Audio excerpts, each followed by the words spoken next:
pedagang sate dan pelanggan misterius. Bulan purnama menggantung tinggi di langit.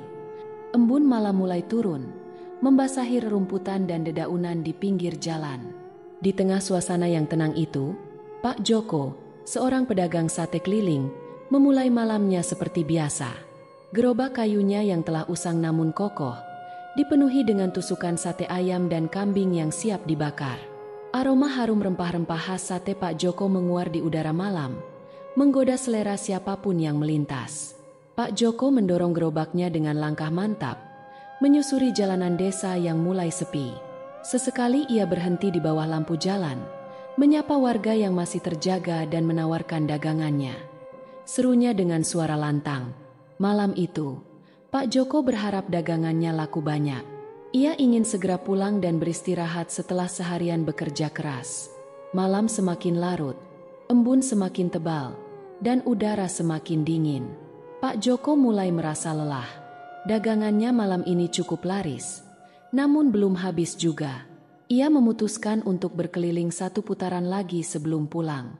Saat melewati jalan setapak di pinggir desa, di bawah remang-remang cahaya bulan, Pak Joko melihat sesosok pria berdiri di tepi jalan. Pria itu melambaikan tangan, memanggil Pak Joko untuk mendekat. Ia mengenakan pakaian lusuh dan topi yang menutupi sebagian wajahnya. "Sate kambing, 10 tusuk," ujarnya dengan suara serak. Pak Joko segera menyiapkan pesanan. Sambil membakar sate, ia curi-curi pandang pada pria itu. Ada yang aneh dengan pelanggannya ini.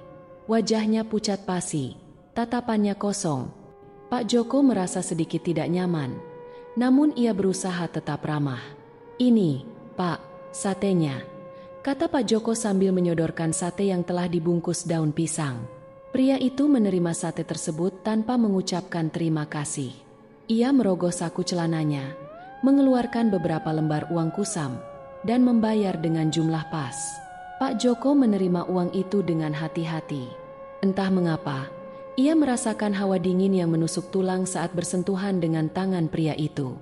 Setelah selesai menyantap satu tusuk sate dengan cepat, pria itu berdiri.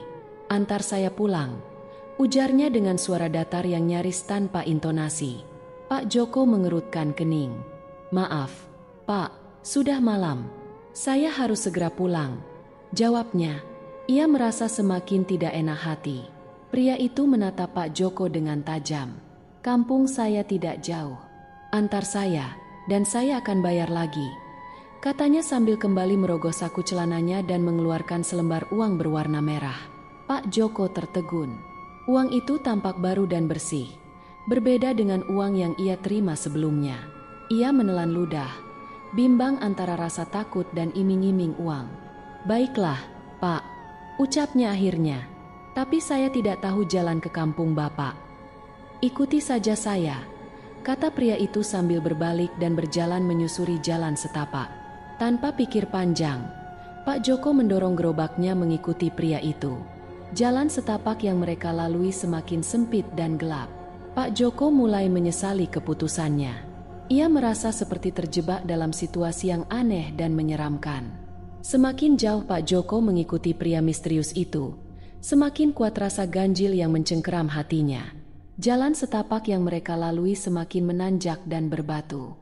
Pepohonan di kanan kiri jalan tampak menjulang tinggi. Ranting-rantingnya saling bertautan membentuk kanopi yang rapat, menghalangi cahaya bulan. Suasana menjadi gelap gulita, hanya diterangi oleh api kecil dari tungku arang di gerobak Pak Joko. Pak Joko mencoba mengajak pria itu berbicara, menanyakan nama kampungnya atau sekedar basa-basi. Namun, pria itu tetap diam. Hanya sesekali menoleh ke belakang dengan tatapan kosong yang membuat bulu kuduk Pak Joko merinding. Yang lebih mengerikan, suara jangkrik yang semula bersahut-sahutan tiba-tiba menghilang. Hanya terdengar derap langkah kaki mereka dan derit roda gerobak yang beradu dengan bebatuan. Pak Joko merasa seolah-olah ia sedang berjalan menuju suatu tempat yang terisolasi dari dunia nyata. "Pak, kampungnya masih jauh?" tanya Pak Joko dengan suara sedikit gemetar. Pria itu tidak menjawab. Ia terus berjalan tanpa menoleh. Pak Joko menelan ludah.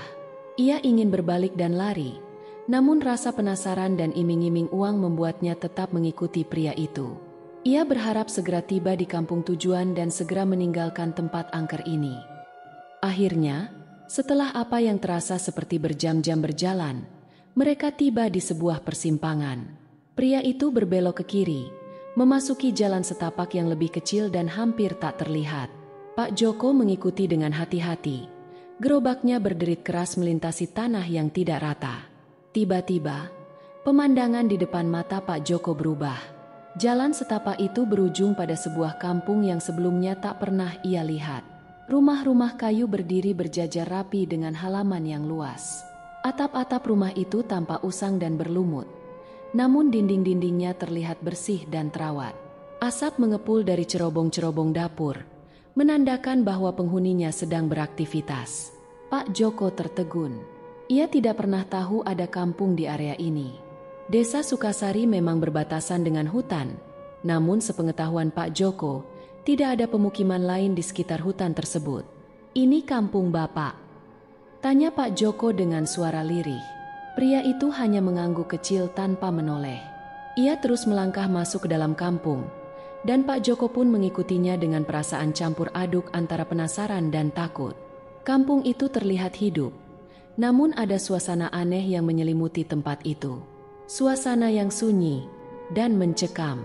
Begitu Pak Joko memasuki kampung tersebut, ia disambut oleh beberapa orang penduduk yang muncul dari balik pintu rumah mereka. Mereka berdiri di halaman, mengamati Pak Joko dengan tatapan aneh. Wajah-wajah mereka pucat pasi, bibir mereka tertutup rapat, membentuk garis lurus yang kaku. "Selamat datang," ucap salah seorang penduduk dengan suara datar dan tanpa ekspresi. Pak Joko tersenyum kecut. "Terima kasih," jawabnya lirih. Ia merasa tidak nyaman dengan sambutan yang dingin dan kaku itu. Penduduk kampung itu hanya menatap Pak Joko dan pria berpakaian lusuh yang membawanya ke sana. Tidak ada sapaan hangat, tidak ada pertanyaan penasaran, tidak ada keramahan yang biasa ia temui di desa Sukasari. Mereka seolah-olah hanya sedang mengamati sebuah pertunjukan yang membosankan. Pria berpakaian lusuh itu menunjuk sebuah rumah di ujung jalan. "Rumah saya di sana," ujarnya dengan suara serak yang sama. Kemudian, tanpa mengucapkan sepatah kata pun, ia berjalan menuju rumah tersebut. Pak Joko menghela napas panjang. Ia mendorong gerobaknya mengikuti pria itu, melewati barisan penduduk kampung yang masih tetap mengamatinya dengan tatapan kosong. Jantungnya berdebar kencang. Ia merasa seolah-olah telah memasuki sebuah dunia yang berbeda, dunia yang penuh misteri dan keanehan. Rumah yang ditunjuk pria itu tampak lebih besar dan terawat dibandingkan rumah-rumah lain di kampung tersebut. Terdapat teras kecil di bagian depan dengan kursi kayu tua yang tampak kokoh. Pria itu mengisyaratkan Pak Joko untuk duduk di kursi tersebut, sementara ia masuk ke dalam rumah. Pak Joko turun dari gerobaknya dan duduk di kursi yang ditawarkan. Ia meletakkan bungkusan sate di atas meja kecil di sampingnya. Hatinya masih berdebar-debar, namun rasa lelah dan penasaran lebih mendominasi. Ia ingin segera menyelesaikan urusan ini dan kembali ke dunia nyata. Tak lama kemudian, pria itu keluar dari rumah sambil membawa piring dan sebotol kecap. Ia mengambil sate dari bungkusannya dan menancapkannya di atas piring. Kemudian, ia menyalakan api di tungku kecil yang terdapat di teras dan mulai membakar sate tersebut. Pak Joko mengamati pria itu dengan seksama. Gerakannya kaku dan lambat, seperti sebuah boneka yang digerakkan oleh benang tak kasat mata. Api yang membakar sate berwarna biru kehijauan, berbeda dengan api biasa yang berwarna merah jingga. Aroma sate yang terbakar pun terasa aneh, lebih menyengat dan berbau anyir, seperti bau darah segar. Pak Joko menutup hidungnya, mencoba menghindari bau yang membuatnya mual. Ia merasa semakin tidak enak hati. Ada sesuatu yang sangat salah dengan tempat ini, dengan orang-orangnya, dan dengan sate yang sedang dibakar itu. Ia ingin segera pergi dari sini. Pak Joko merasa kepalanya semakin berat dan pandangannya mulai berkunang-kunang. Bau anyir sate yang terbakar semakin menusuk hidungnya. Ia berusaha untuk tetap sadar, namun tubuhnya terasa lemas dan dingin. "Pak, saya permisi dulu," ucap Pak Joko dengan suara lemah. Ia berusaha untuk berdiri, namun kakinya terasa berat seperti terbuat dari timah. Pria itu tidak menjawab. Ia hanya terus membakar sate dengan tatapan kosong. Pak Joko memaksakan diri untuk berjalan, meninggalkan pria itu dan rumahnya yang menyeramkan. Ia mendorong gerobaknya dengan langkah gontai, menuju jalan keluar kampung. Namun, sesuatu yang aneh terjadi. Semakin jauh ia berjalan, semakin ia merasa tersesat. Jalan yang ia lalui seolah-olah berputar-putar, membawanya kembali ke tempat yang sama. Rumah-rumah penduduk tampak berubah-ubah bentuk dan posisi. Pak Joko mulai panik. Ia tidak menemukan jalan keluar dari kampung itu. Penduduk kampung yang semula berdiri di halaman rumah mereka kini telah menghilang. Pak Joko merasa seolah-olah ia terjebak dalam sebuah labirin yang tak berujung. Rasa putus asa mulai menyelimuti Pak Joko. Ia berhenti mendorong gerobaknya. Tenaganya habis terkuras oleh ketakutan dan kebingungan. Ia mencoba mengingat jalan yang ia lalui sebelumnya, namun semuanya tampak sama. Rumah-rumah tua, pepohonan rindang, dan jalan setapak yang berkelok-kelok, semuanya menyatu dalam kegelapan malam. Pak Joko melihat sesosok bayangan di kejauhan. Ia mengumpulkan sisa tenaganya dan berlari ke arah bayangan tersebut, berharap itu adalah salah satu penduduk kampung yang dapat menunjukkan jalan keluar. "Permisi, Pak," panggil Pak Joko dengan suara parau. Bayangan itu berbalik. Ternyata itu adalah seorang pria tua dengan jenggot panjang dan berpakaian serba putih. Wajahnya keriput dan matanya sayu. Pak Joko merasa sedikit lega. Mungkin pria tua ini adalah sesepuh kampung yang bijaksana dan dapat membantunya. "Maaf, Pak, saya tersesat. Bisakah Bapak menunjukkan jalan keluar dari kampung ini?" tanya Pak Joko dengan harap-harap cemas. Pria tua itu menatap Pak Joko dengan tatapan kosong. Ia membuka mulutnya, seolah-olah ingin berbicara, namun yang keluar hanyalah suara bisikan yang tidak jelas. Pak Joko mengerutkan kening. Ia tidak mengerti apa yang dikatakan pria tua itu. "Maaf, Pak, saya tidak mendengar. Bisakah Bapak mengulanginya?" tanya Pak Joko lagi. Pria tua itu kembali berbisik. Suaranya semakin lemah dan tidak terdengar. Ia merasa seolah-olah sedang berbicara dengan hantu. Ia memutuskan untuk meninggalkan pria tua itu dan mencari jalan keluar sendiri. Keputusasaan Pak Joko semakin menjadi-jadi. Ia merasa seperti tikus yang terjebak dalam perangkap, tak tahu arah dan tak menemukan jalan keluar. Keringat dingin membasahi seluruh tubuhnya, namun ia tetap menggigil kedinginan. Ia merasa ada yang mengamatinya dari kegelapan. Sepasang mata tak kasat mata yang mengintainya dari balik pepohonan. Tiba-tiba, Pak Joko mendengar suara gamelan samar-samar dari arah hutan di pinggir kampung. Suara itu terdengar aneh dan mistis, seperti musik dari dunia lain. Pak Joko menoleh ke arah suara tersebut, dan ia melihat beberapa bayangan hitam muncul di sela-sela pepohonan.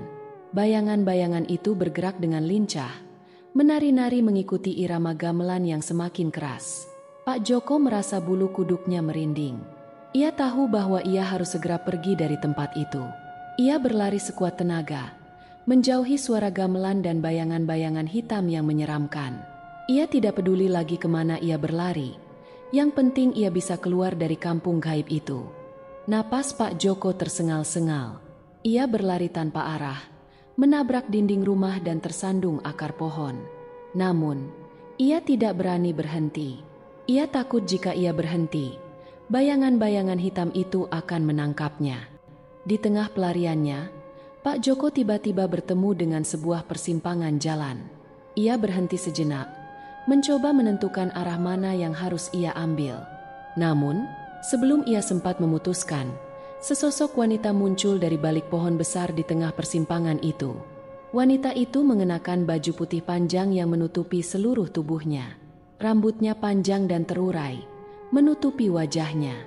Pak Joko mencoba melihat wajah wanita itu, namun ia tidak bisa. Seolah-olah ada sesuatu yang menghalangi pandangannya. Yang ia lihat hanyalah kekosongan di balik rambut wanita itu. Sebuah wajah tanpa wajah. Pak Joko terpaku di tempat. Ia tidak bisa bergerak, tidak bisa berbicara, bahkan tidak bisa bernapas. Ketakutan yang luar biasa mencengkeram hatinya. Ia merasa seolah-olah jiwanya sedang ditarik keluar dari raganya. Di tengah kepanikan yang luar biasa, Wanita tanpa wajah itu mengangkat tangannya yang pucat.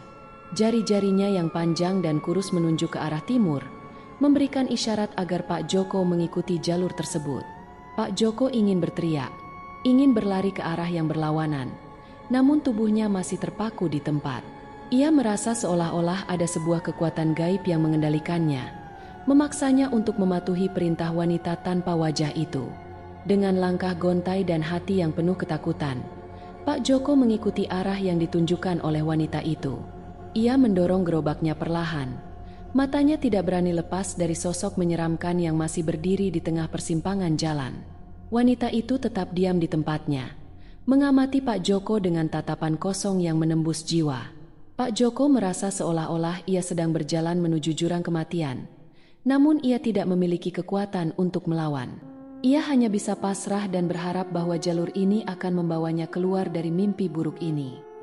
Jalan yang ditunjukkan wanita tanpa wajah itu ternyata membawa Pak Joko semakin jauh ke dalam kampung. Ia melewati rumah-rumah yang semakin usang dan lapuk, halaman-halaman yang ditumbuhi rumput liar, dan pepohonan yang semakin lebat dan menyeramkan. Suasana semakin gelap dan dingin, hanya diterangi oleh cahaya bulan yang redup dan api kecil dari tungku arang di gerobaknya. Pak Joko merasa jalan yang ia lalui ini tidak pernah berujung.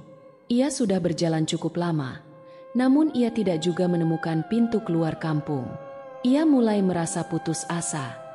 Di tengah kegelapan dan keheningan, Pak Joko kembali mendengar suara aneh.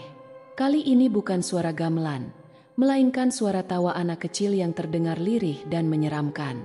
Suara itu seolah-olah datang dari segala arah, mengelilingi Pak Joko dan mengisap tenaganya. Pak Joko mencoba mengabaikan suara itu dan terus berjalan. Namun, semakin ia berjalan, suara tawa itu semakin jelas dan semakin menakutkan. Ia merasa seolah-olah ada segerombolan anak kecil tak kasat mata yang sedang mengintainya dari kegelapan, siap menyerangnya kapan saja. Pak Joko terus berlari, mengabaikan rasa lelah dan takut yang semakin mencengkeram dirinya. Suara tawa anak-anak itu masih terdengar, namun kini tercampur dengan suara lain yang lebih menenangkan. Suara kokok ayam jantan bersahut-sahutan dari kejauhan. Pak Joko mengerutkan keningnya. Kokok ayam jantan? Bukankah ini masih tengah malam? Ia menatap langit, dan ia terkejut melihat seberkas cahaya kemerahan mulai muncul di ufuk timur. Fajar sudah hampir menyingsing. Bersamaan dengan munculnya fajar, suasana di sekitar Pak Joko mulai berubah. Kabut tebal yang menyelimuti kampung gaib itu perlahan-lahan menghilang. Rumah-rumah tua dan pepohonan yang menyeramkan tampak memudar dan berganti dengan pemandangan yang lebih familiar. Pak Joko menyadari bahwa ia sudah tidak berada di kampung gaib itu lagi. Ia kembali berada di jalan setapak di pinggir desa Sukasari. Suara tawa anak-anak dan kokok ayam jantan pun lenyap seketika. Yang tersisa hanyalah suara kicauan burung dan hembusan angin pagi yang sejuk. Pak Joko berhenti berlari dan menjatuhkan dirinya di tepi jalan. Ia menarik napas panjang, mencoba menenangkan diri dan meyakinkan dirinya bahwa semua yang ia alami barusan hanyalah mimpi buruk. Matahari pagi mulai mengintip dari balik bukit, menyinari desa Sukasari dengan cahaya kuning keemasan. Embun pagi yang menempel di rerumputan berkilauan seperti ribuan intan. Namun, keindahan pagi itu tidak mampu menghilangkan rasa ngeri yang masih menyelimuti hati Pak Joko. Dengan tubuh yang lemas dan gemetar, Pak Joko berjalan menuju rumahnya. Gerobak kayunya yang biasanya ia dorong dengan penuh semangat, kini terasa sangat berat.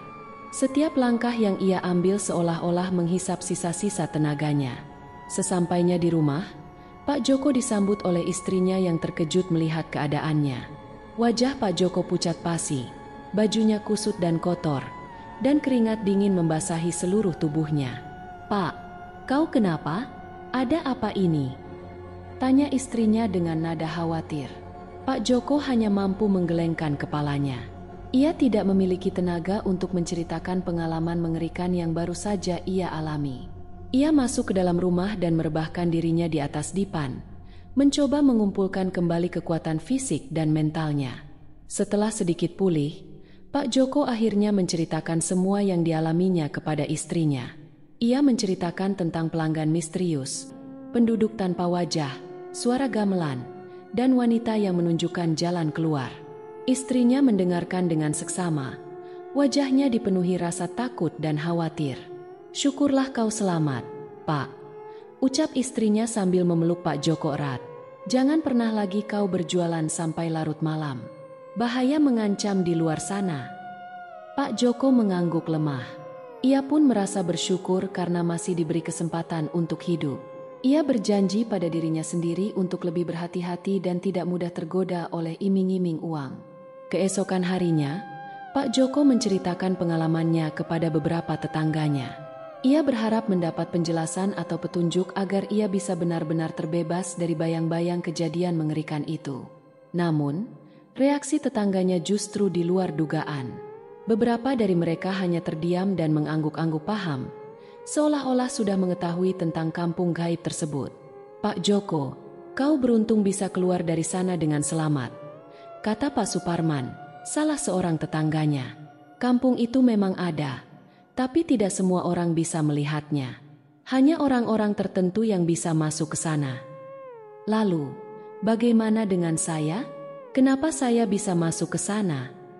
tanya Pak Joko penasaran. "Entahlah, Pak, mungkin kau dipanggil oleh penghuni kampung itu," jawab Pak Suparman dengan nada misterius. "Yang jelas, kau harus berhati-hati. Jangan sampai kau kembali ke sana." Pak Joko merasa semakin bingung dan takut. Meskipun masih trauma dengan pengalaman mengerikan itu, Pak Joko tetap harus mencari nafkah. Beberapa hari setelah kejadian tersebut, ia kembali berjualan sate keliling. Namun, ia tidak berani lagi berjualan sampai larut malam. Ia selalu pulang sebelum maghrib, menghindari jalan-jalan setapak yang gelap, dan menolak pesanan dari orang asing yang tampak mencurigakan. Anehnya, sejak malam itu, sate Pak Joko selalu habis terjual, bahkan sebelum larut malam. Pelanggan berdatangan dari berbagai penjuru desa, bahkan ada juga yang datang dari luar desa. Mereka rela mengantri untuk mendapatkan sate Pak Joko yang terkenal lezat dan beraroma harum. Pak Joko merasa bersyukur atas rezeki yang melimpah ini. Ia tidak mengerti mengapa dagangannya tiba-tiba menjadi laris manis. Padahal ia tidak mengubah resep atau cara membuat satenya. Ia hanya berpikir mungkin ini adalah berkah setelah ia melewati ujian yang berat. Namun, di balik keberuntungan itu, Pak Joko merasakan ada sesuatu yang berbeda dengan pelanggan-pelanggannya. Beberapa dari mereka tampak pucat dan memiliki tatapan kosong. Mereka juga jarang berbicara, hanya menyampaikan pesanan dengan suara datar dan membayar dengan uang pas. Pak Joko mencoba mengabaikan keanehan itu dan fokus pada pekerjaannya.